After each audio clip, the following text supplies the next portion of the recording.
The Consumer Affairs Minister says it's no longer a question of if bread prices will increase, but by how much.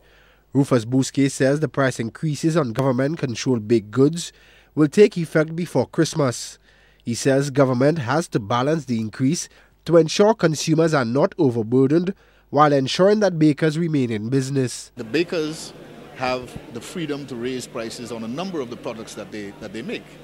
The reality is that as a government, we have a duty to St. Lucians to ensure that whatever increases we give them on those basic commodities, the Creole bread and so on, that is really the lifeblood of our people's, shall we say, nutritional consumption, that these products are not, that the price does not escalate to the point where it creates unusual hardship for our people in these already quite difficult times.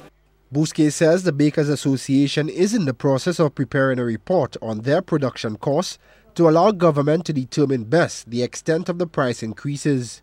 He says that report is important because the prices of bread inputs and the cost of operating a bakery has increased significantly. Electricity, lard, everything else, it seems that everything has gone up on a continuous basis. So they're sort of predicating their case. The onus was really on the bakers to provide us with certain information and certain statistics, because they indicated that the last set of figures that they gave us were things that changed quite dramatically in terms of the cost of the inputs and so on, and therefore there had to be a retabulation of the really the cost of production, so as to come up with a fairer price for it.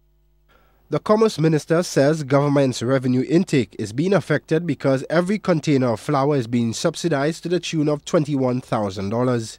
Bousquet says government is no longer able to provide that level of subsidies. He says Cabinet will soon have to review and reduce the subsidy system. The last figure I got was that we bring in something like 20 containers a month. Now you do the math. Okay, we're talking almost $500,000 a month in subsidies for flour. Government can't keep doing this. Can't keep doing it. So government has got to reduce the subsidies. I don't know to what level Cabinet is going to agree to reduce it, but certainly there will have to be a reduction in the level of subsidies. He says the reduction of flour subsidies will not undermine the profit margin allowed to bakers.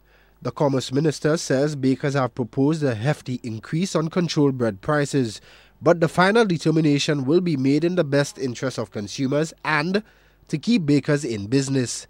Shannon LeBon, HTS News, Channel 4.